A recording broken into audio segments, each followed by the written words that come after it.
Hello বন্ধুরা, আবার নিয়ে এসেছি তোমাদের সাথে একটা রান্নার ভ্লগ নিয়ে।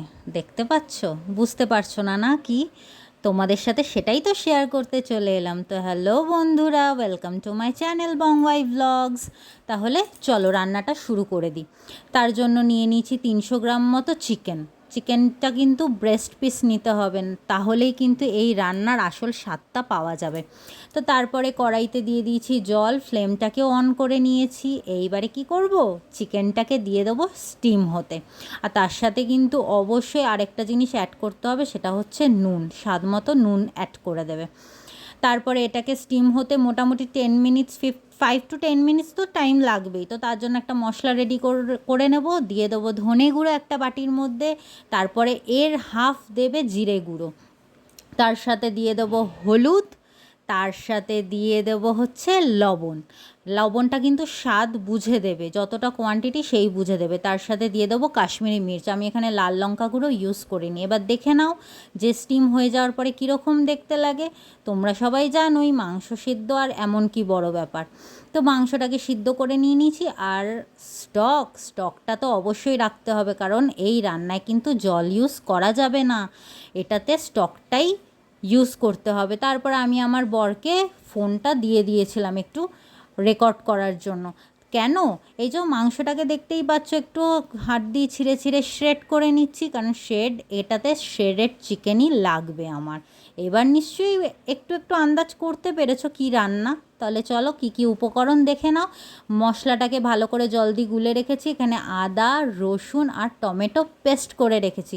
আর এটা হচ্ছে চালমগজ, পোস্ত, আর হচ্ছে আমন্ড। এখানে আমি কাজু বাদাম ইউজ করিনি, তোমরা চাইলে ইউজ করতে পারো। তার সাথে পেঁয়াজ বাটা, টক দই ফেটিয়ে রেখেছি, এখানে কুচনো করে পেঁয়াজ, আর নিয়ে নিয়েছি কাঁচা লঙ্কা। এখানে আমি কিন্তু শুকনো লঙ্কা ইউজ করব না। তার সাথে তো স্টকটাকে তোমাদের দেখিয়েই দিলাম, চিকেন স্টক দিয়ে রান্না হবে। তো গোটা গরম মশলা ফোড়ন দিয়ে দিলাম কড়াইতে তেল দিয়ে। কিছুই না, অল্প করেই করছি, কারণ প্রথমবার তো তাই। তার সাথে কাঁচা লঙ্কার পেঁয়াজ, কুচনো পেঁয়াজ যেটা করে রেখেছিলাম সেটাকে দিয়েই হালকা করে একটু ভেজে নেব, লাল লাল হওয়া অবধি ওয়েট করতে হবে। যখন একটু কালার চেঞ্জ হবে তারপরে দিয়ে দেব পেঁয়াজ বাটা। এখানে কিন্তু আমি পেঁয়াজটাকে দুরকমভাবে ইউজ করেছি। তারপরে পেঁয়াজ বাটাটাও হালকা একটুখানি কালার ধরলে তারপরে আমি দিয়ে দেবো আদা রসুন আর টমেটো পেস্টটা দিয়ে এটাকেও ভালো করে এটাকে কষিয়ে নিতে হবে, যতক্ষণ অবধি না উগ্র গন্ধটা না চলে যায়, কারণ উগ্র গন্ধ তো রান্নার মধ্যে থাকলে একদমই ভালো লাগবে না। তো তার মধ্যে দিয়ে দেবো একটু গোলমরিচ গুঁড়ো।